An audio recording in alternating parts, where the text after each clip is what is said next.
안녕하십니까. 명지대학교 이영신입니다. 저는 제로에너지 주택 단지에서 6년 이상을 지열 히트펌프를 운영을 하면서 제로에너지 주택 단지 전체의 열부화를 지열 히트펌프로 이렇게 공급을 했습니다. 그래서 여름철이나 겨울철이 저한테는 공포의 시즌입니다. 민원이 이게 지열 히트펌프가 제대로 가동이 안 되면 민원이 폭발을 하기 때문에 이제 겨울철에 단 하루도 편히 쉴 새가 없이 수시로 기계실에 내려가서 히트펌프를 점검을 하고요. 방제실에 올라와서 데이터를 평가를 하면서 지열 히트펌프가 제대로 가동이 되는가를 6년 이상을 해왔는데 이제 곧 공포의 여름이 다가오고 있습니다. 6년 이상을 지열 히트펌프로 제로에너지 주택에 열부화 전체를 공급하고 난 결론은 어떻게 이야기를 할 수가 있느냐 하면 지열 히트펌프로 단지 규모에서 열 에너지 전체를 공급을 해도 문제는 없다라는 결론을 내렸고요. 오늘은 여기에 대해 가지고 제로에너지 주택에서 지열 히트펌프를 어떤 쪽으로 최적화를 시켜야만이 이 제로에너지 주택 인정에 도움이 되느냐에 대해서 말씀을 드리겠습니다. 발표 내용은 이렇게 되고요. 여기에 보시면 지열 히트펌프가 대세인데 이미 유럽에서는 지열 히트펌프 또는 공기열도 마찬가지입니다. 히트펌프로 결론이 내렸습니다. 제일 왼쪽 위에 보면 히트 로드맵 유럽이라 그래가지고요. 리파워 EU가 나오기 이전에 이제 2050년에 탈탄소에서 지역 난방이 어떤 식으로 대응을 하게 되느냐에 대해서 이야기했습니다. 지역 난방이 좋아서 이야기를 하는 것이 아니고요. 열 에너지에서 탈탄소를 할 수 있는 방법이 가장 유력한 방법이 지역 난방이고요. 여기서 주의를 해서 보셔야 될 부분이 지역 난방에서 열을 만드는 수단이 뭔가를 봐야 됩니다. 제일 오른쪽 위에 붉은색이 CHP입니다. CHP는 열병합 발전인데 현재는 천연가스로 열병합 발전을 하고 있지만은 아시다시피 전쟁 때문에 이게 제대로 공급이 안 되고요. 그럼 유럽에서 히트 로드맵에서 왜 열병합을 그대로 유지를 하냐면 수소를 투입을 해서 수소 혼소로 과도기를 한 다음에 2050년 정도 가면 수소로 전체를 이제 CHP를 가동을 한다고 이렇게 예상을 하고 있고 제일 아래쪽에 초록색이 히트펌프가 열을 만들어서 지역 난방에 공급하는 이런 수단을 이야기하고 있고요.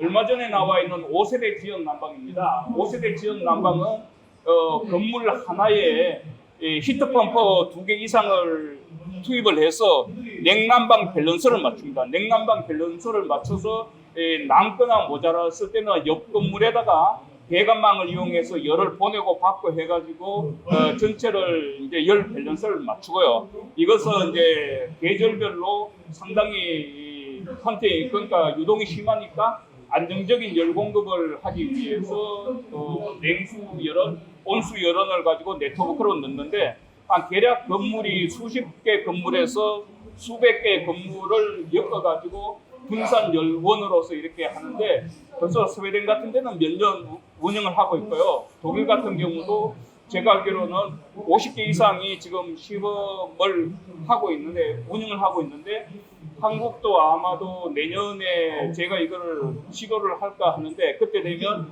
이제 히트펌프 업체에서 저를 도와주시면 좋은 결과가 날 것 같습니다. 완전히 히트펌프로만 5세대 지역 난방이 가동이 되는 걸 말씀을 드리고 있고요.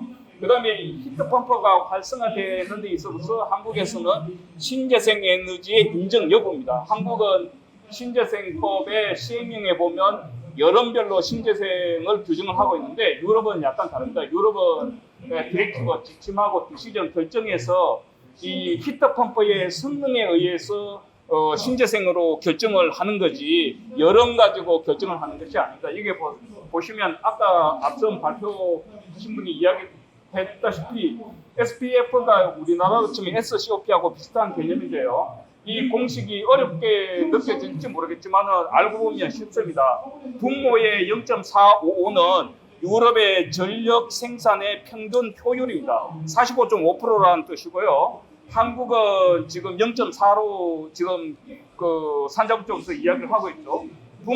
분자에 들어가는 1.15는 전력의 손실률입니다. 15% 손실을 보고 있는데 한국은 10% 손실을 보고 있기 때문에 계산을 해보면 유럽에서는 2.53 이상이 되면 신재생으로 히트펌프를 인정을 해주고요. 한국은 지금 현재 2.75가 되고 있으니까 한국도 아마도 재조정을 해야 되지 않겠느냐 생각이 들고요. 이 히트펌프는 주택에 공급하는 보일러를 보시면 가스 보일러는 뭐 에너지공단의 규정의 87% 이상을 그 컨덴싱 보일러로 보고 있는데 실제로 업계 주장에 의하면 98%까지 나온다고 이야기를 하고 있고요. 전기 보일러나 최근에 나온 전극 보일러는 99%에서 100%가 나오는데 두 개의 보일러는 투입을 한 열에너지 100에 대해서 아무리 기술이 발달을 해도 100을 넘지를 못합니다. 이게 에너지 보존 법칙에 의해서요. 그러나 히트펌프는 가동 방법이 완전히 다릅니다. 100을 집어넣으면 100에서 에너지를 열에너지를 뽑아내는 것이 아니고 환경에서 끌어오게 되기 때문에 기술이 발전이 되면 될수록 이게 훨씬 더 올라갔는데 제가 이 발표는 그 일기 탄중위에서 이야기를 했는데 이 히트펌프 쪽으로 저는 밀고 있는데 산자부 쪽에서는 이게 피크 전력 그 부하 감소 때문에 시큰둥하게 나오더라고요. 여기에 보면 냉방을 이론적으로 계산을 해봤을 때 COP가 실내 온도가 26도, 실외 온도가 35도일 때 COP가 34까지 나옵니다. 이론적으로요. 근데 현재 그 시스템 에어컨 같은 경우를 보면 IER이 6 정도가 나오지 않습니까? 잘 나온 데는 8.5까지 나오니까 얼마든지 히트펌프가 이 기술 투입을 한다고 그러면 발전할 가능성이 무궁무진하기 때문에 정부에서도 히트펌프를 전략 품목으로 보고 적극적으로 지원을 해야 되지 이 전력 피크부하 저감이라는 이런데 옛날 그 개념에 잡혀 있으면 발전이 뭐 좀 더딜 걸로 보고 있습니다. 현재 이제 히트펌프가 시대가 왔는데 그 온 계기가 바로 제로에너지 건축물의 의무화입니다.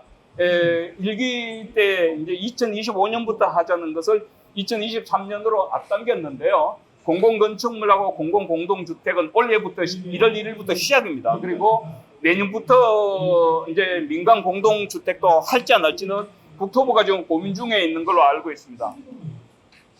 그러면 우리가 제로에너지 건축물이 RE100이나 CF100하고 다른 점은 건물 자체에서 신재생 에너지를 생산을 해야 됩니다. 이것이 RE100하고 기본적으로 다른 점인데 이렇게 생산을 하고 나서 제로에너지 건축물 인증이 있는데 외국에서는 제로에너지 건축물 의무화만 있고요. 한국에서는 제로에너지 건축물 의무화가 아니고 인증 의무화입니다. 무조건 인증을 받아야 되는데 인증을 결정하는 툴이 무엇이냐면 프로그램이 에너지공단에서 운영을 주관을 하고 있는 에코2를 가지고 평가를 하도록 되어 있습니다. 그래서 에코2는 1차 에너지 소요량 가지고 계산을 하기 때문에 히트펌프 쪽에는 절대적으로 불리한 판정 기준입니다. 그래서 유럽에서도 물론 제로에너지를 1차 에너지로 보고 있지만은 독일 같은 데는 벌써 이 사람들은 합리적으로 계산할 줄 아니까 1차 에너지뿐만 아니라 최종 에너지 1대1로 계산하는 쪽으로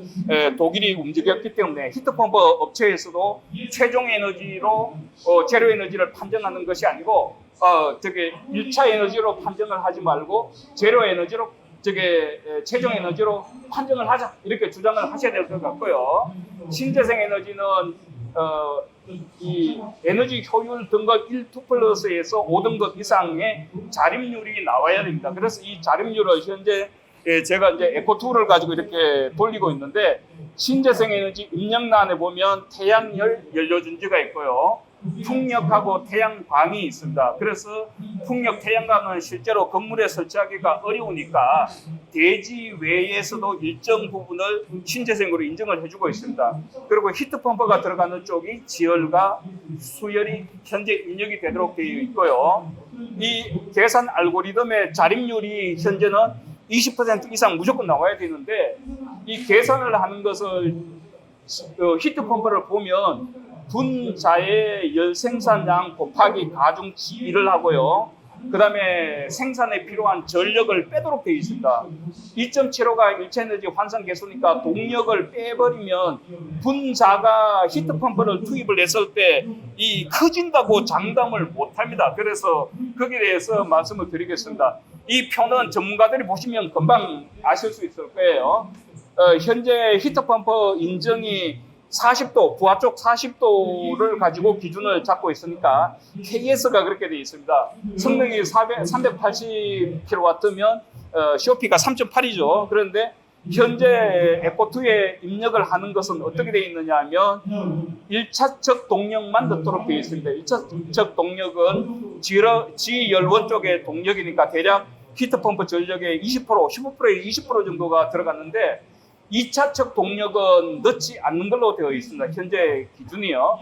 인증서가 3.8이 찍혀 나오더라도 이 설비 업체에서는 지열 히트펌프 업체에다가 60도 운영할 때 COP를 요구를 합니다. 그렇게 되면 COP가 대략 한 0.4에서 0.7 정도가 떨어지고요. 60도로 가면 심하면 1까지도 떨어집니다. 그래서 실제로 계산하는 것을 현행 자립률 계산을 이런 방식이 있는데 만약에 고지고대로 다 집어넣는다고 하면 자립률이 마이너스가 나옵니다. 그래서 지열 업체하고 설계사무소하고 이렇게 자립률을 계산을 하다 보면 지열 히터펌프 설계를 잘못해버리면 자립률이 낮아지는 일이 벌어지기 때문에 최적화를 시켜야 된다는 말씀을 드리고 싶어요.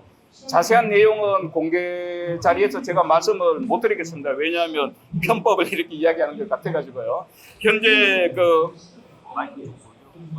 이지센터에서는요, 태양광을 407kW를 운영을 하고 있고요.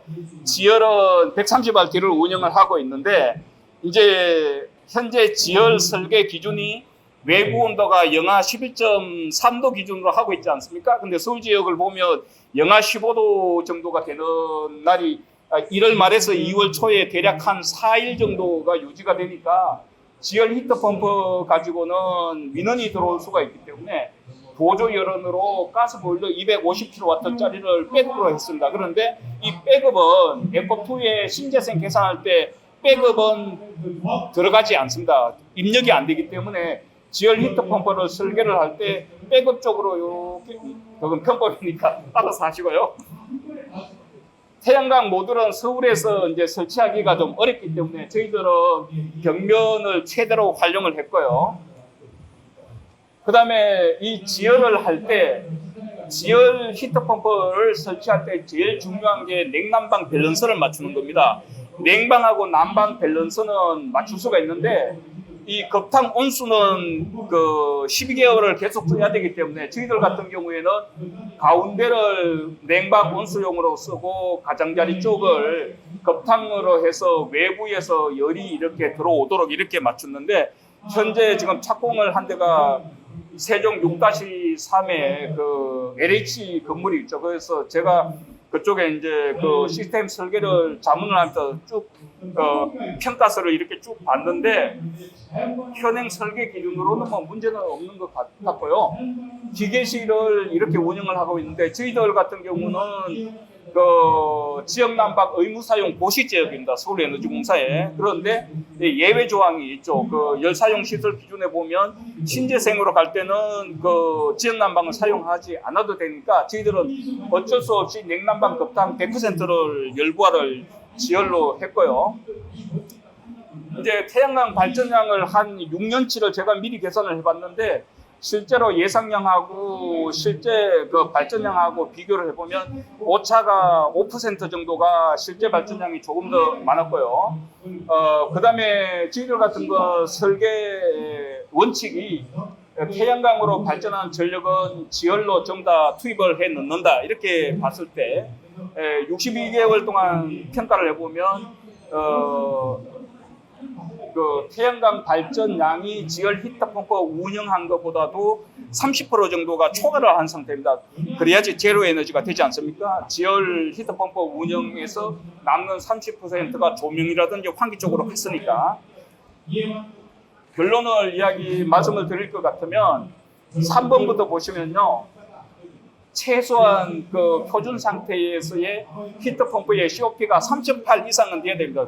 요즘 보통 3.88 정도 되지 않습니까? 잘 나온 데는 4.1 정도가 되고, 이 정도가 돼야지 지열 히트펌프가 3.4 이하가 되면요, 자립률에 오히려 제로에너지 주택에서 손해를 보는 일이 있고요. 그 다음에 냉난방 밸런스를 맞춰야지 30년을 가지. 저희들 같은 경우는 냉난방 밸런스를 맞춘다고 맞췄는데 실제로 시뮬레이션으로 돌려보니까 30년 운영에 지중온도가 3도 떨어지는 걸로 나와서 오케이 넘어가자 이렇게 됐고요.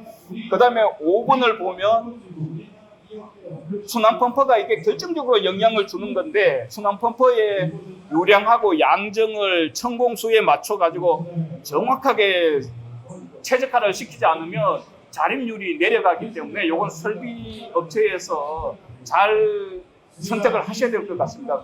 안전율은 현재 10%로 보고 있는데 10% 유지를 할지 5%로 낮춰야 될지 이건 알아서 하시고요. 그 다음에 지중 열교환기 설계를 과하지 않게 해야 된다. 이건 무엇이냐면 부하 계산을 지금 현재 그 설비업체가 RTS, 사렉 RTS로 하지 않습니까? 이렇게 해서 천공수를 그냥 왕창 늘려버리면 거기에 따라서 히터펌프하고 순환펌프들 용량이 올라가면 자립률이 내려가기 때문에 지중 열교환기 설계는 정확하게 하셔야 됩니다. 그리고 지중 열교환기의 효율을 넘었을 때는 그 부하를 백업으로 보완을 해야지 자립률이 지열 히터펌프가 올라가지. 그렇지 않으면 오히려 내려가니까 적용을 하는 그 단지가 없을 거예요. 그래서 7번이 제일 중요한데, 제로에너지 설계 단계부터 설계사무소, 설비업체, 지열 히터펌프 장비업체, 그 다음에 인증원이 있습니다. 인증원하고 협의를 해가지고 최적 설계를 해서 자립률을 올리는 쪽으로 가야지 지열 히터펌프가 제로에너지 건축물에 들어올 수가 있지. 이것을 그냥 그 설비업체하고 히트펌프 장비업체하고 따로 놀아버리게 되면요, 절대로 설계사무소에서 지열 선택을 하지 않습니다. 그래서 주의를 하셔야 되고요. 그 다음에 결론으로서는 히트펌프의 전력 사용량을 최소화, 열 생산량을 최대로 하는 건데 순환펌프의 설계를 최적화를 시키라, 이런 결론을 내리고 싶습니다. 지금까지 발표를 마치겠습니다.